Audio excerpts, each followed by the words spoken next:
Hey, this is Black Cat Creativity, and this is my first video I'm making with voiceover, and it's part one of my kimono that I'm making for Super Sonico. I have no current deadlines for it, I'm just kind of making it for fun.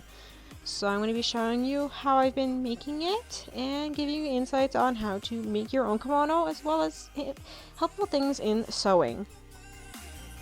The next step is to make your pattern or buy one. I've made mine and using the measurements of my material, which is 14 inches wide, measured by how long I want my kimono to be, as well as my sleeves. So I'd make the pattern, trace it out onto the material, and then cut it out. Before I did that, I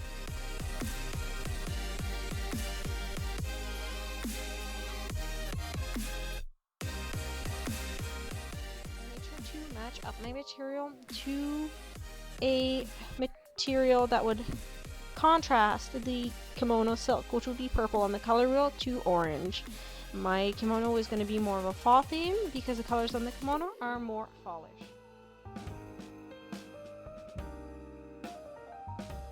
So once you have your pattern, you're going to trace it out onto your material, and for the body, rather than cutting out two separate panels for the body, I did two panels of 14-inch side by side, cut them out in one solid piece.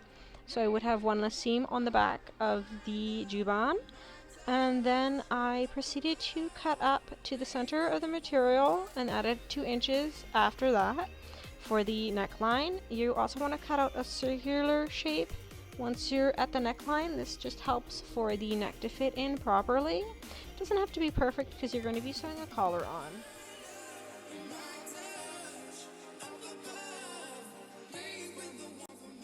Also do the same thing for the sleeves and cut out two solid pieces of sleeves, but the only part of the sleeves you'll be sewing together will be the bottom and the sides. After you've done this, you can pin the sleeves to the body of the kimono.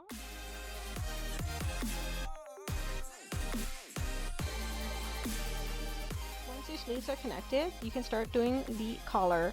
Make sure that you cut out enough. So my collar from one side to the other is 20 inches long, and the full length before folding is 6.5 inches wide.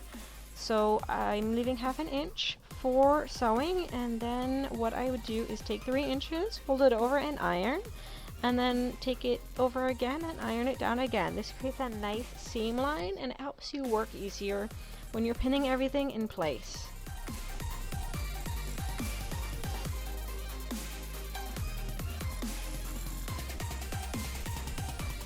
Once you're finished ironing the collar, you'll be able to pin it onto the interior of the kimono, which is the wrong side of the material, to the half inch of the collar that's still existing.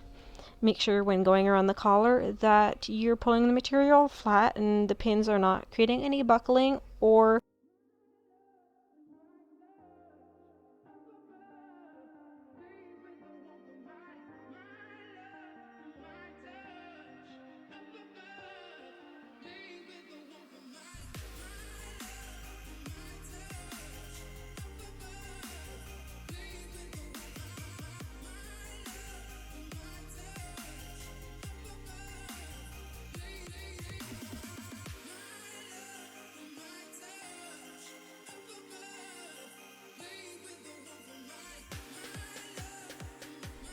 once everything's pinned, it should look something like this, evenly placed along the seams, and you're going to sew in between where the needle enters and exits the material. This is the collar. Make sure to hold the material flat when going through the machine.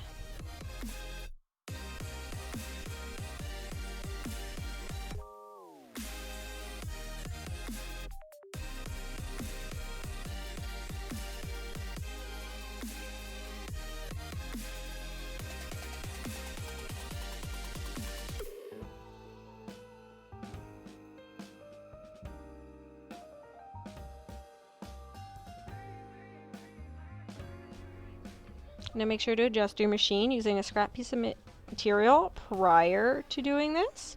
I've already done mine, so it's not in the video. And I'm also using the same color thread to make it more invisible. My machine has a hard time running with the needles under the foot, so I tend to remove them prior to sewing. Sometimes it'll pass it, sometimes it won't. making sure to hold the material as straight as I can, following the guidelines on the machine, and always making sure that everything is running smoothly as it comes out. I'm using a zigzag motion as well as a needle that's meant for satin and silk materials to prevent any unnecessary picking of the material or pulling of the material. Once the collar is sewn on, it should look something like this. One end is sewn on, the other is not. And when you flip it over, you can see the raw inside is not too pretty. And because I've ironed it, it falls right back into place. So what I will be doing on the outside, the left-hand side, is I'll be doing a blind stitch by hand all the way down. If you have a blind stitch foot, you can use this as well. I'm not too sure how they work, but I'm sure I'll figure it out eventually.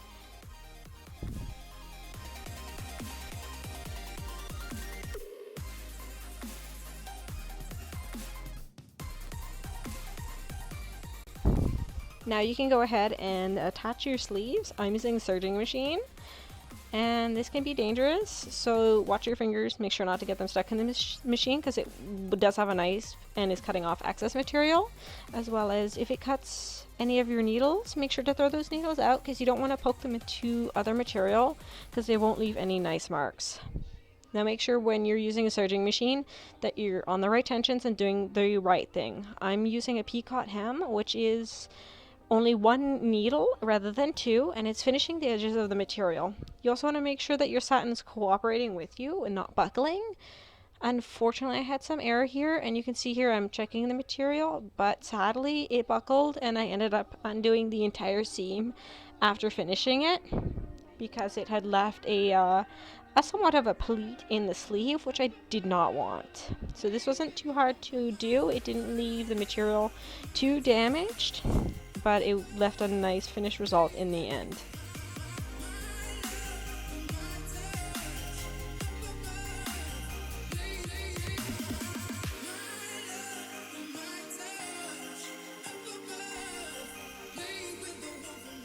So now that the sleeves are attached on, you can now go ahead and attach the bottom of the sleeves. Jubon sleeves are normally open at the front end, so that's the end where your hand sticks out. They're open all the way down. Since my material wasn't a proper bulk of material, I'm going to be fixing those later. And so same thing for the collar, pin them all the way down, making sure it's nice and even and nice. And then do it again for the other side. I later ran this through the serging machine, same as what I did for the connecting of the sleeves. So I made a nice even cut.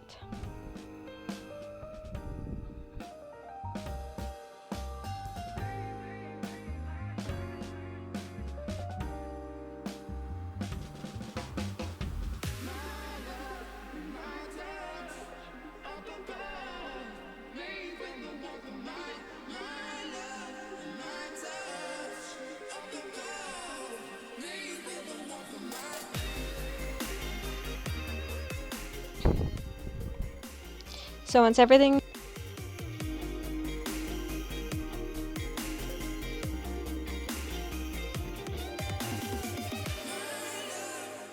has been pinned together, go ahead, try it on very carefully, not to poke yourself. Then if you like the results, you can go ahead and sew them all together.